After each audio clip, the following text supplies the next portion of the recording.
En esta ocasión les traigo dos historias macabras. Una de ellas es profundamente inquietante. Cómo un pequeño acto de caridad puede convertirse en una pesadilla sobrenatural para una familia en medio de un rancho aislado. Si alguna de estas historias es de tu agrado, te agradecería mucho que me dejaras tu me gusta y tu comentario. Gracias por tu apoyo. Comenzamos. Hay algo que la gente del campo sabe muy bien, aunque no siempre lo diga en voz alta. Sabe que hay noches en que el viento trae más que frío, que hay miradas que pesan demasiado para ser solo de una persona, y que hay visitas que uno nunca debió haber dejado entrar. Lo que le pasó a Miguel, un hombre de rancho del municipio de Huimanguillo, en el estado de Tabasco, es de esas cosas que uno no olvida aunque quiera. Empezó con algo tan sencillo como una gorda caliente en una tarde de lluvia, y terminó de una manera que todavía le hace temblar la voz cuando lo cuenta. Esto es lo que pasó. Ese día el cielo se puso negro desde temprano. No era la lluvia normal de temporada, de esa que uno ya conoce y que llega mansita, sino una de esas tormentas que caen de golpe y que hacen que los animales se metan solos a sus corrales sin que nadie los arree. Miguel lo notó desde que fue a revisar la milpa por la mañana.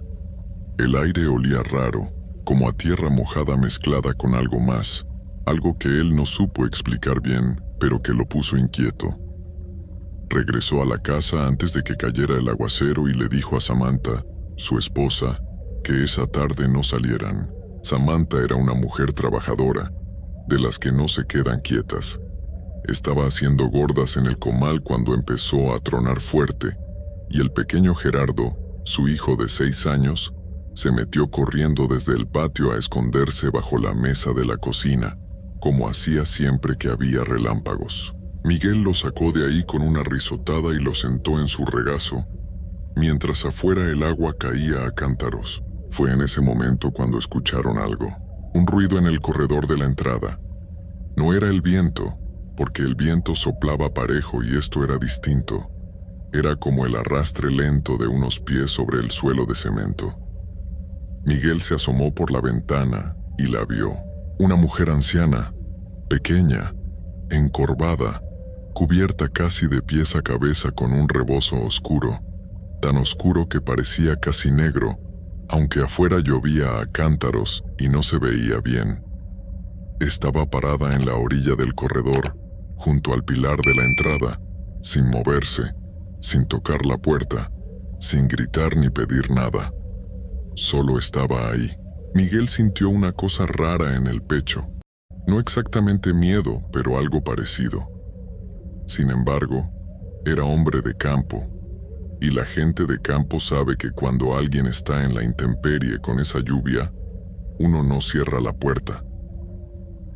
Salió al corredor y le preguntó que si estaba bien, que si necesitaba algo, que esperara la lluvia ahí si quería. La anciana levantó la cabeza despacio, muy despacio, y lo miró. Tenía la cara llena de arrugas, los ojos hundidos y una expresión que Miguel no supo cómo leerle bien. No era de agradecimiento, tampoco de alivio. Era una mirada que simplemente estaba pesada, como si cargara algo dentro. Samantha se asomó desde la puerta y sin pensarlo mucho le dijo a la anciana que si quería una gorda que estaba haciendo. La mujer no contestó de inmediato. Volvió a bajar la cabeza y después de un momento dijo que sí, con una voz tan baja que casi no se oyó entre el ruido de la lluvia. Samantha le llevó la gorda en un trapo limpio, caliente, recién salida del comal. La anciana la tomó con las 2 manos, despacio, y empezó a comerla sin decir gracias, sin alzar los ojos. Miguel se quedó parado a un lado sin saber bien qué hacer, un poco incómodo, como cuando uno siente que algo está fuera de lugar pero no puede ponerle nombre a qué es exactamente. Entonces el pequeño Gerardo salió corriendo al corredor porque quería ver la lluvia. Era un niño curioso, de esos que no se pueden estar quietos. En cuanto apareció en la puerta, la anciana levantó la vista. y ahí fue cuando Miguel sintió que algo cambió en el aire. La mirada que le clavó la anciana al niño no era la mirada de una abuelita que ve a un chamaco y le sonríe. Era una mirada larga, fija, demasiado fija, como si estuviera viendo algo que los demás no podían ver, o como si estuviera contando algo, midiendo algo. Gerardo se quedó quieto un momento, cosa rara en él, y luego se dio la vuelta y se metió solo a la casa sin que nadie le dijera nada. Miguel le preguntó a la mujer de dónde venía, que si tenía familia cerca, que a dónde iba. La anciana no contestó ninguna de las preguntas. Solo terminó la gorda, se limpió las manos en el rebozo y dijo en voz baja, casi como hablando sola, que ya estaba, que ya se iba, y se fue. Caminó hacia el camino de tierra, y la lluvia la fue cubriendo poco a poco, hasta que desapareció entre el agua y los árboles. Miguel se quedó viendo hacia donde se había ido. La lluvia seguía cayendo igual de fuerte. Samantha salió a su lado, y los dos se quedaron un momento callados, sin saber bien por qué, como si algo hubiera pasado sin que ninguno de los dos pudiera decir exactamente qué. Esa noche Gerardo no quiso cenar. Dijo que no tenía hambre, cosa que tampoco era tan rara en un niño. Pero lo que sí fue raro fue que se quedó muy callado toda la noche. Él era un niño que no paraba de hablar, que preguntaba por todo, que quería contar chistes en la mesa, y ese día no abrió la boca casi nada. Miguel le preguntó si se sentía mal y el niño le dijo que no, que nada, pero se le veía la cara rara, como ausente, como si estuviera pensando en algo que no podía soltar. Al día siguiente amaneció con fiebre, no mucha al principio, de esa que uno controla con un trapo húmedo en la frente y un té de hierbas. Samantha no se preocupó demasiado de entrada porque los niños de rancho agarran frío seguido y con 2 días de cuidado se componen. Pero esa fiebre no bajó al segundo día ni al tercero. Al contrario, cada tarde subía más. Gerardo no quería comer, no quería jugar. Se quedaba acostado en su catre mirando el techo con unos ojos que no parecían del todo los suyos. Fue al 4.º día cuando el niño dijo algo que a Miguel se le heló la sangre. Estaban los dos solos en el cuarto porque Samantha había salido un momento al patio. Gerardo estaba recostado y de repente, sin que nadie le preguntara nada, volteó a ver el rincón del cuarto que quedaba más oscuro, el que estaba detrás de la puerta, y dijo en voz muy baja, casi como si le estuviera hablando a alguien que estaba ahí: «Ya te dije que no me veas así». Miguel se levantó de golpe y volteó hacia ese rincón. No había nadie, solo la oscuridad y la pared de adobe. Le preguntó al niño que con quién hablaba, y Gerardo lo miró con esa cara de fiebre, los ojos brillosos, y le dijo, tranquilo, como si fuera lo más normal del mundo: «Con la señora, papá, la que está parada ahí, la que vino en la lluvia». Miguel no durmió esa noche. Se quedó sentado en la silla que ponía siempre junto al catre de Gerardo, con los ojos abiertos, mirando los rincones del cuarto cada que crujía algo, cada que el viento movía las hojas afuera, cada que el niño se removía entre las cobijas. Samantha tampoco durmió bien. Se quedó en la cama pero con los ojos abiertos, escuchando, y varias veces lo llamó en voz baja para preguntarle si todo estaba bien. Los dos sabían que algo andaba mal, pero ninguno lo quería decir en voz alta todavía, como si nombrarlo lo hiciera más real. Al 5.º día Gerardo empeoró más. La fiebre ya era de las que preocupan, de las que mojan la ropa de sudor y ponen los ojos en blanco. Pero lo que más asustaba no era la fiebre, sino lo que el niño decía cuando deliraba. Hablaba de la señora. Decía que estaba debajo de su catre, que tenía la cara como derretida, como si la piel le colgara floja, como cera que se enfría después de estar mucho tiempo al fuego. Decía que lo miraba sin pestañear, que tenía las manos muy largas y muy frías, y que a veces sentía que le rozaban los pies desde abajo del catre cuando creía que ya se había dormido. Miguel revisó debajo del catre cada día. No había nada. Pero el niño lo decía con tanta calma, con tanta seguridad, sin el tono de los niños que inventan cosas para asustar, que era imposible no sentirle el peso a cada palabra. Entonces fue el perro el que empezó a comportarse raro. Botón era un perro cruzado, café con manchas blancas, ya bastante crecido, de esos perros de rancho que son bravos con los extraños pero mansos con la familia. Ese animal conocía cada rincón de la casa, dormía donde le daba la gana, y nunca había dado señales de asustarse de nada. Pero desde la noche en que llegó la anciana, Botón dejó de meterse al corredor, se quedaba en el patio, pegado a la pared de afuera, y gruñía hacia la entrada de la casa a ratos, sin que hubiera nadie visible. Y había algo más. Nunca más se volvió a sentar en el lugar donde la anciana había estado parada mientras esperaba la lluvia. Ese pedazo de corredor lo rodeaba siempre, como si el suelo quemara. Una tarde Miguel lo vio pararse de golpe frente a la puerta del cuarto de Gerardo, con el lomo erizado y los dientes de fuera, gruñendo hacia adentro.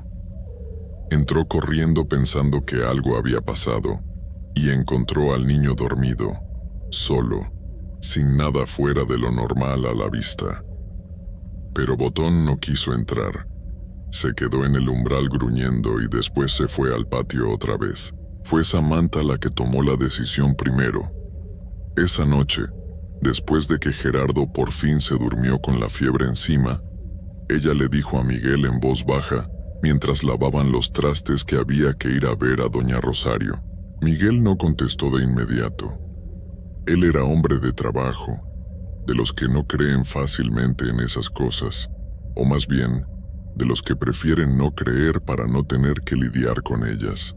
Pero después de lo que había visto esos días, después de las palabras del niño y del comportamiento del perro, y de esa sensación que no lo soltaba de que algo andaba en la casa, asintió con la cabeza y le dijo que al día siguiente irían. Doña Rosario vivía a unos 40 minutos del rancho, en un pueblito pequeño que quedaba sobre la carretera.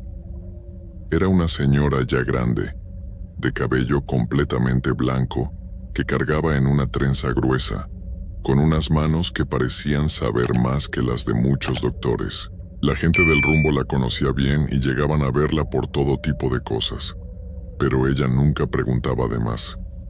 Escuchaba, observaba y decía lo que veía. Miguel y Samantha llegaron a su casa por la mañana, dejando a Gerardo al cuidado de una vecina de confianza.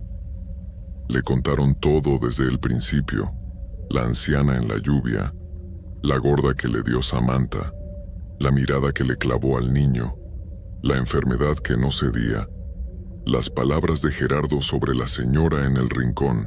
Doña Rosario los escuchó sin interrumpirlos, con los brazos cruzados sobre el delantal, y cuando terminaron de hablar, se quedó un momento callada, mirando hacia un punto fijo en el suelo como si estuviera pensando o recordando algo. Después levantó la vista y les dijo algo que a los dos se les quedó pegado para siempre. Les dijo que la mujer que llegó ese día no era una persona común que buscaba refugio de la lluvia. Dijo que ese tipo de presencias, las que ella llamaba las que andan, saben muy bien a dónde llegar y en qué momento. Que esa anciana llegó porque los vio como gente buena, de la que da sin pensarlo, y que eso es exactamente lo que buscan. Porque cuando uno le ofrece comida a una de esas bajo su propio techo, sin saberlo le está abriendo una puerta.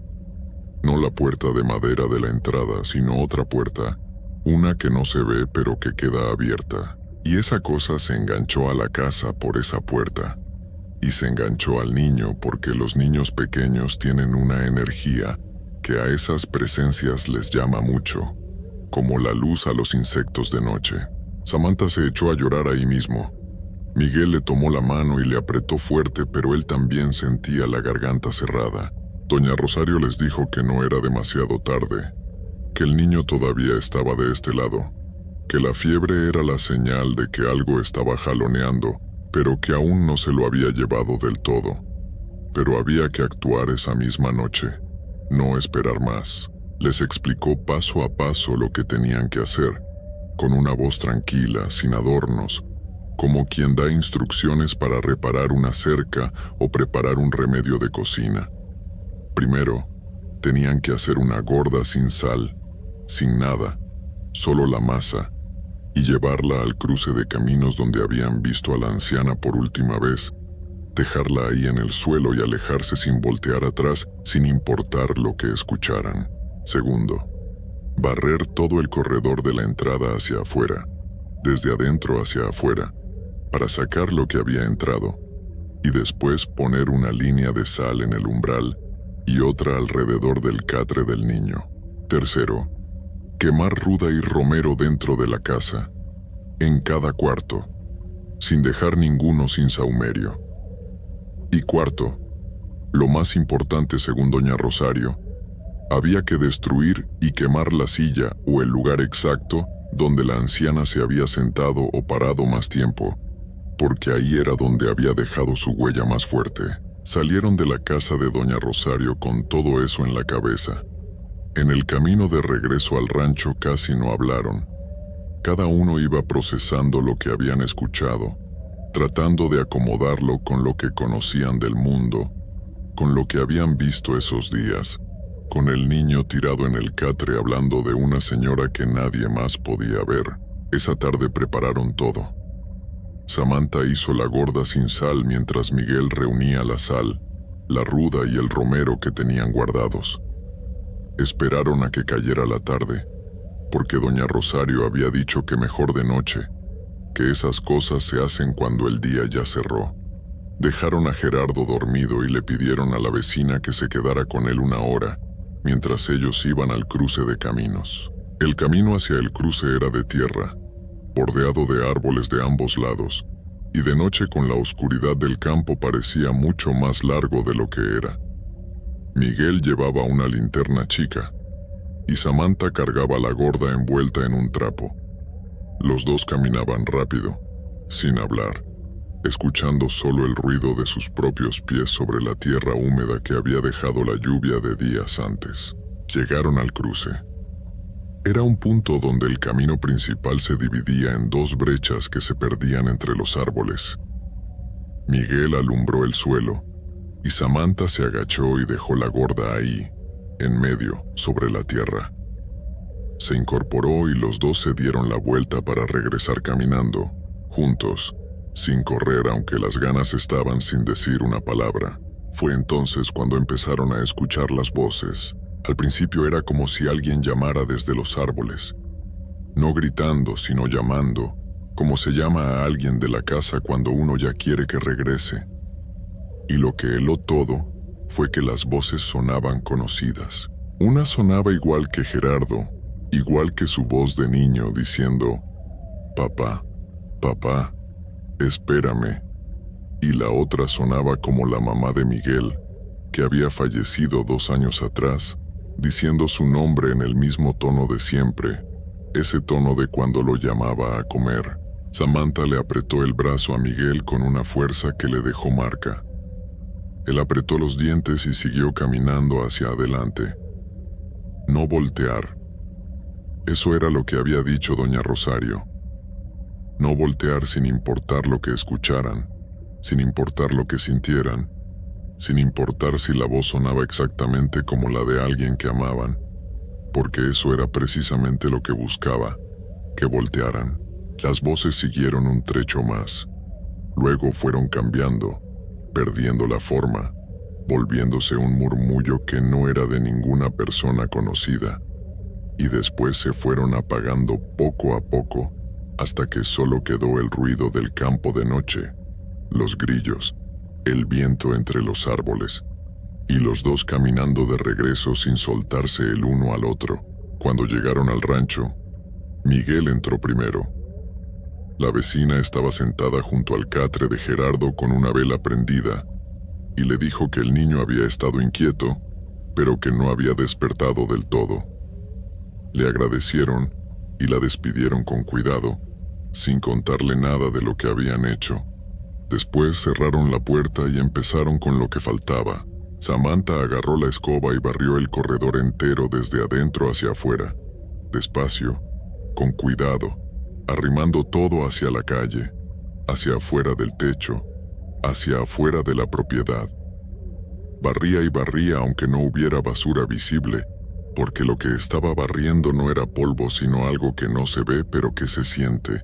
Cuando terminó, Miguel puso una línea de sal gruesa en el umbral de la entrada, de un extremo al otro sin dejar huecos. Después, fueron al cuarto de Gerardo y pusieron otra línea de sal alrededor de su catre, en el suelo, formando un rectángulo completo sin interrupciones. El niño dormía.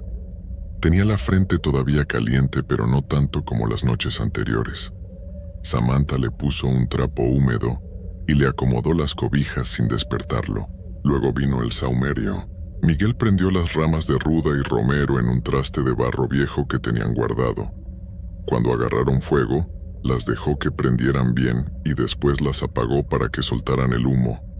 Ese humo espeso y oloroso que llena el aire de una manera que parece que limpia algo más que el olor del cuarto. Fueron de habitación en habitación, los dos juntos, sin separarse, dejando que el humo entrara en cada rincón, detrás de las puertas, debajo de los muebles, en los espacios que normalmente nadie alumbra. Gerardo se removió un poco cuando el humo entró a su cuarto, pero no despertó. Y entonces llegó lo más difícil. La silla donde la anciana había estado parada esa tarde de lluvia era una silla de madera vieja que tenían en el corredor, de esas que uno va acumulando en el campo sin saber bien de dónde vinieron. Miguel la agarró por el respaldo y la sacó al patio. Samantha trajo el machete y entre los dos la desarmaron lo mejor que pudieron, quebrando la madera con golpes secos, separando las patas, desbaratando el asiento. La madera no estaba podrida ni dañada por fuera, pero cuando empezó a partirse soltó un olor que ninguno de los dos esperaba. Un olor feo, espeso, como a trapo guardado mucho tiempo mezclado con algo que quemaba la nariz. Algo que no era de madera vieja sino de otra cosa que ninguno de los dos supo nombrar bien. Miguel juntó los pedazos en un montón en el centro del patio, lejos de la casa, lejos del árbol de mango que tenían a un lado, y les prendió fuego. La madera agarró rápido. Las llamas subieron más de lo que él esperaba para hacer una silla tan chica, como si tuviera más adentro de lo que se veía, y el humo que salió era oscuro, más oscuro de lo normal, y el olor era el mismo de antes pero más fuerte, más denso, ese olor a trapo húmedo y a pelo chamuscado que se les metió hasta la garganta y los hizo toser a los dos. Se quedaron viendo el fuego hasta que no quedó nada, solo cenizas y unos clavos torcidos sobre la tierra del patio. Esa noche Miguel y Samantha se sentaron en el corredor, sin hablar mucho, tomando café que Samantha calentó en la estufa. Botón se acercó por primera vez en días y se echó a los pies de Miguel, cosa que no había hecho desde que llegó la anciana. Eso solo, el perro echado ahí como siempre, les dio a los dos una sensación de que algo había cambiado en el aire de la casa, como cuando se quita una cobija mojada de encima y uno se da cuenta de cuánto pesaba. A medianoche Gerardo los llamó desde el cuarto. Los dos entraron corriendo y lo encontraron sentado en el catre, con los ojos abiertos y despejados, sin el brillo de la fiebre que había tenido todos esos días. Los miró como si apenas despertara de un sueño muy largo, y lo primero que dijo fue que tenía hambre. Samantha soltó un llanto que llevaba días guardado, y lo abrazó ahí mismo mientras Miguel le ponía la mano en la frente, y sentía que estaba fresca, que la fiebre había bajado de verdad, de esas que uno palpa y sabe que ya se fue. Le calentaron frijoles y tortillas y el niño comió bien, con ganas, como el chamaco que siempre había sido. Después preguntó si podía dormir con ellos esa noche, y los dos dijeron que sí sin pensarlo dos veces. Se lo llevaron a su cuarto y Gerardo se quedó dormido entre los dos en menos de lo que canta un gallo, con una respiración tranquila, pareja, de niño que duerme sin nada que lo jale. Miguel se quedó despierto un rato más mirando el techo. Pensaba en la anciana, en esa mirada que le clavó al niño, en las voces que escucharon en el camino de regreso del cruce. Pensaba en lo fácil que había sido todo al principio, una tarde de lluvia, una gorda caliente, un gesto de gente de campo que da sin preguntar, y en cómo algo tan simple había abierto una puerta que estuvo a punto de costarles muy caro. En los días siguientes Gerardo se fue recuperando completamente. Volvió a comer, a correr, a no poder callarse en la mesa. El color le regresó a la cara. Ya no habló más de la señora del rincón. Ya no se quedó viendo espacios vacíos. Ya no dijo nada de manos frías debajo del catre. Era de nuevo el mismo niño de siempre, como si nada de aquello hubiera pasado, con esa capacidad que tienen los niños pequeños de soltar las cosas sin cargarlas para siempre. Botón ya entraba al corredor otra vez y se echaba donde le daba la gana. Miguel y Samantha no volvieron a hablar mucho del asunto entre ellos. No porque lo hubieran olvidado, sino porque hay cosas que uno carga en silencio, que no necesitan estar repitiéndose para que uno las tenga presentes. Pero sí cambió algo en ellos desde esa vez. No de manera exagerada, no se volvieron personas diferentes ni dejaron de ser gente de campo abierta y trabajadora, pero aprendieron a distinguir. Aprendieron que no toda visita que llega bajo la lluvia merece entrar bajo el techo, que no toda mirada que se clava en un niño es de ternura, y que hay cosas viejas y malas que saben muy bien cómo presentarse con la cara de algo inofensivo. Desde aquella tarde de tormenta, nunca más volvieron a darle comida a un desconocido dentro de su casa. Si alguien llegaba al rancho pidiendo algo, lo atendían afuera, con amabilidad pero sin cruzar ese límite.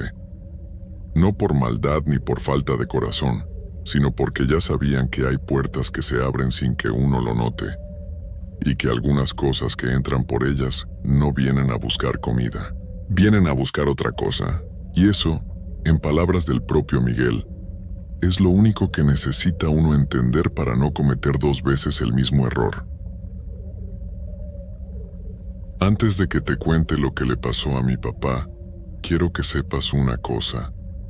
Hay una leyenda vieja, muy vieja, que se cuenta en los pueblos del sureste sobre ciertos curanderos que no trabajan con Dios. Dicen que algunos de ellos aprenden el oficio por el camino torcido, que hacen tratos que no se deben hacer, y que cuando te limpian, no te sacan lo malo de encima, sino que te lo cambian por algo peor. Algo que te va vaciando por dentro, despacio, sin que nadie lo note, hasta que ya no queda nada del que conocías. Eso fue exactamente lo que le pasó a mi papá, y yo lo vi todo. Me llamo Rodrigo, soy de un ejido pequeño en los altos de Chiapas, de esos lugares donde todavía se cree en el mal de ojo, en las limpias, en los rezos de madrugada. Crecí viendo a mi papá, Andrés, levantarse antes del sol para irse al campo. Era un hombre macizo, callado pero bueno, de esos que no necesitan decir mucho porque con sus hechos ya dicen bastante. Tenía sus manos arrugadas de tanto trabajar la tierra, sus botas siempre embarradas, y una forma de mirarme que me hacía sentir seguro. Nunca lo vi enfermarse, nunca lo vi rendirse. Por eso cuando empezó a cambiar nosotros no lo quisimos ver de golpe. Uno se niega, pues. Uno dice que es el cansancio, que es el calor, que ya se le pasará. Todo comenzó un febrero, si mal no recuerdo. Mi papá llegó del campo más temprano que de costumbre, sin decir nada. Se sentó en el corredor y se quedó viendo para la nada. Mi mamá, Rosalba, le llevó su café y él ni lo tocó. Eso ya era raro, porque mi papá era de los que no dejaban enfriar el café nunca. Ella le preguntó si estaba enfermo, y él nomás negó con la cabeza. Pero en los ojos tenía algo diferente. Algo que yo no supe nombrarlo en ese momento, pero que ahora sé muy bien que era como si alguien hubiera apagado una lucecita por dentro. Los días siguientes fueron iguales. Mi papá llegaba, se sentaba, no comía bien, casi no hablaba. Empezó a dormir mal, o más bien empezó a no dormir. Yo me levantaba en la madrugada a tomar agua y lo encontraba sentado en la orilla de la cama, quieto, con los ojos abiertos pero perdidos, como si estuviera viendo algo que yo no podía ver. Una vez le pregunté qué tenía y me dijo que soñaba cosas feas. No me quiso decir qué cosas, solo eso, que soñaba cosas feas y que cuando despertaba, el sueño se quedaba pegado en él como barro húmedo. Mi mamá empezó a preocuparse de verdad cuando él dejó de ir al campo. Eso sí era algo grave, porque para mi papá el trabajo era sagrado. Él decía siempre que un hombre que no trabaja no sirve, y se lo creía de verdad. Pero ya no tenía fuerzas, o no tenía ganas, o las dos cosas. Se quedaba en casa, sentado en la sombra del corredor, con la mirada metida en el suelo. Las vecinas del rumbo empezaron a notarlo también. Doña Cata fue la primera que le dijo a mi mamá que eso no era una enfermedad normal, que eso parecía trabajo, que alguien le había mandado algo. Mi mamá al principio no quiso oír eso. Ella decía que mi papá estaba triste, que quizás era algo del corazón o de los nervios, que había que llevarlo con el doctor del pueblo, y lo llevaron. El doctor lo revisó, le hizo preguntas, le midió la presión, le recetó unas pastillas para dormir y unos jarabes para el apetito. Mi papá tomó todo eso durante 2 semanas y no mejoró nada. Al contrario, empeoró. Ya casi no salía del cuarto. Dejó de bañarse seguido. Empezó a hablar solo en voz baja, pero cuando uno se acercaba a escuchar, callaba de inmediato y volteaba a verte con unos ojos que yo no le conocía. Fríos, vacíos, como si te estuviera mirando desde muy lejos. Fue entonces cuando doña Cata volvió a hablarle a mi mamá, pero esta vez ya con nombre propio. Le mencionó a Marcela. Dijo que vivía a las afueras del pueblo, sola, en una casita al fondo de un camino de terracería, y que tenía fama de componer a la gente cuando los médicos no podían. Mi mamá dudó. Ella no era de andar con curanderas. Decía que eso era cosa de personas sin fe.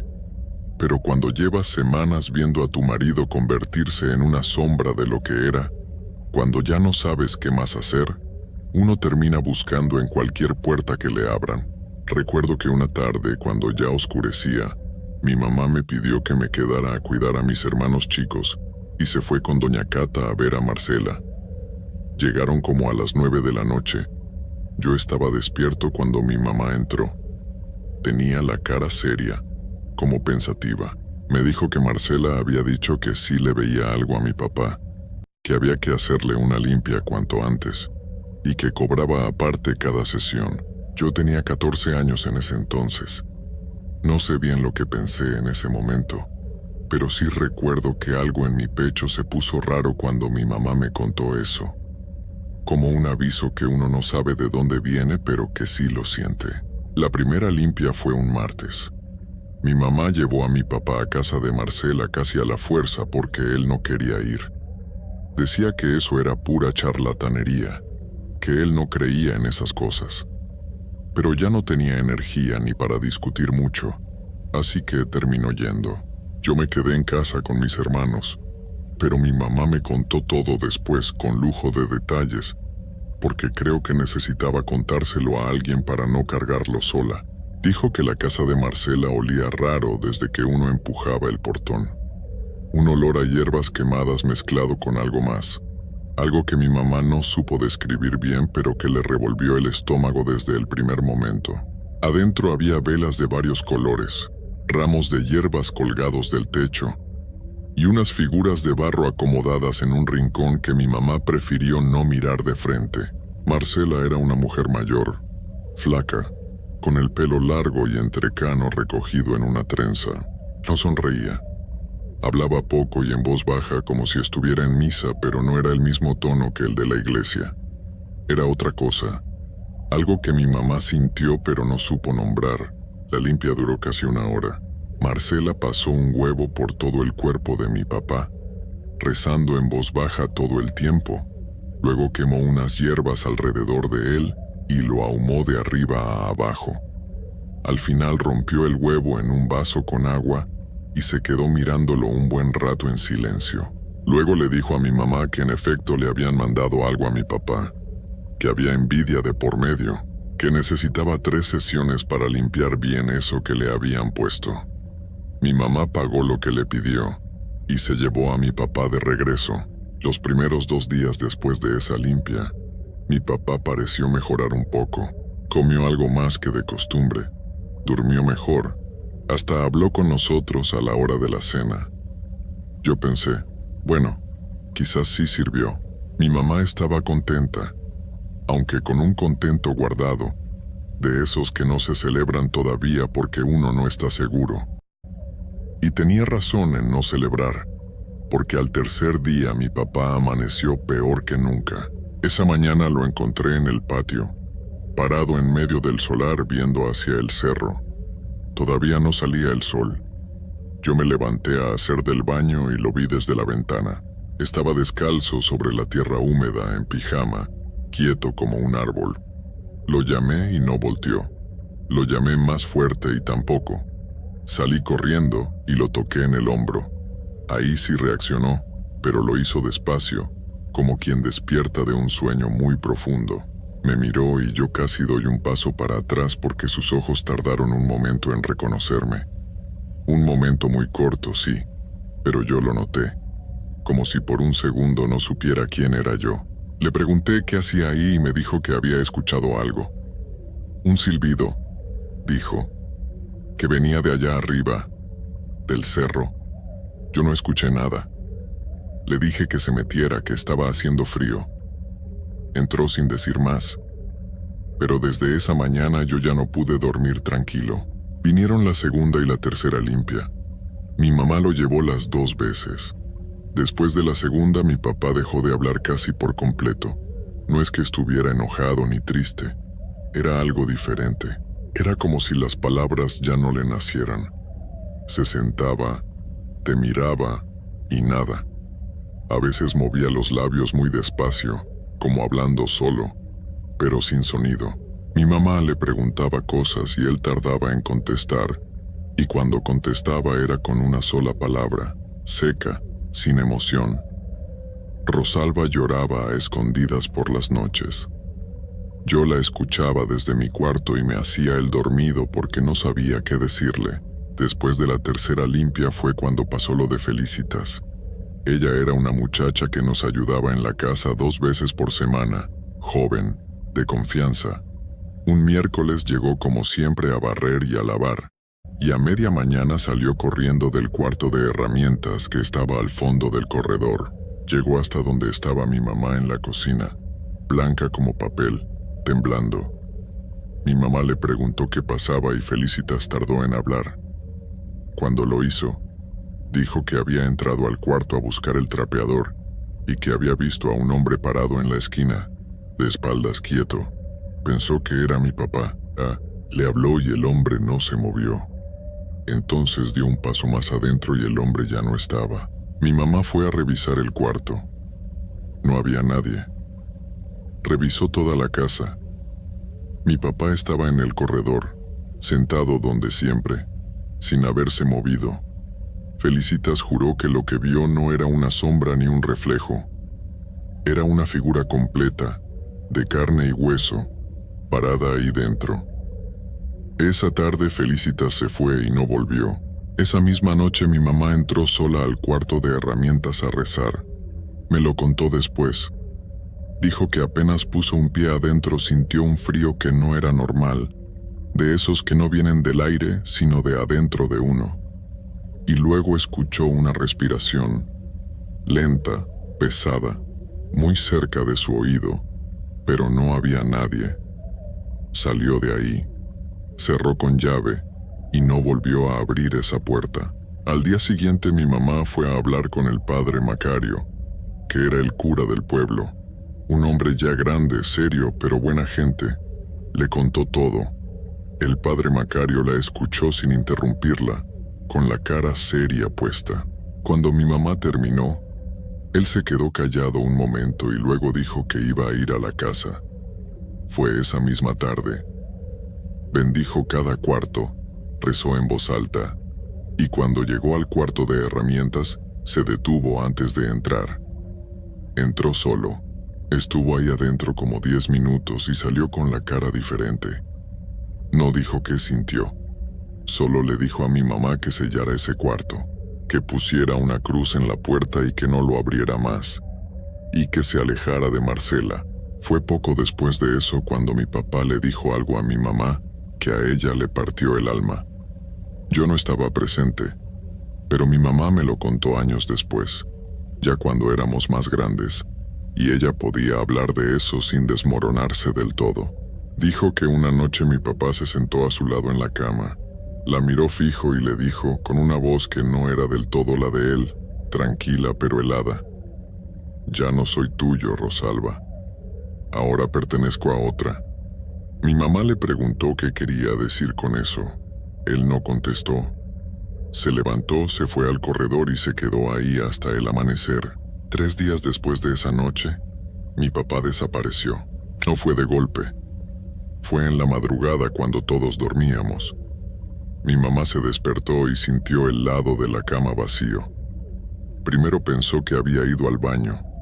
Esperó. Luego se levantó y lo buscó por la casa. No estaba. La puerta del patio estaba entreabierta. Salió a la calle y no había nadie. Me despertó a mí. Yo tenía ya 15 años para entonces, y salimos los dos a buscarlo por los alrededores con una linterna. Lo llamamos varias veces. Nada. Mi mamá estaba temblando, pero trataba de no llorar para no asustar a mis hermanos chicos, que ya se habían despertado con el alboroto. Avisamos a los vecinos.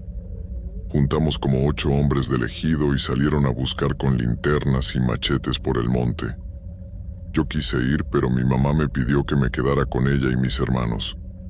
Me costó quedarme, pero me quedé. Lo encontraron al amanecer. Estaba tendido en el monte, cerca del camino de tierra que llevaba a la casa de Marcela. Boca arriba, con los ojos cerrados, como dormido. No tenía ninguna herida. No había señal de que hubiera peleado con nadie, ni de que se hubiera caído. Estaba descalzo igual que aquella madrugada que lo encontré en el patio.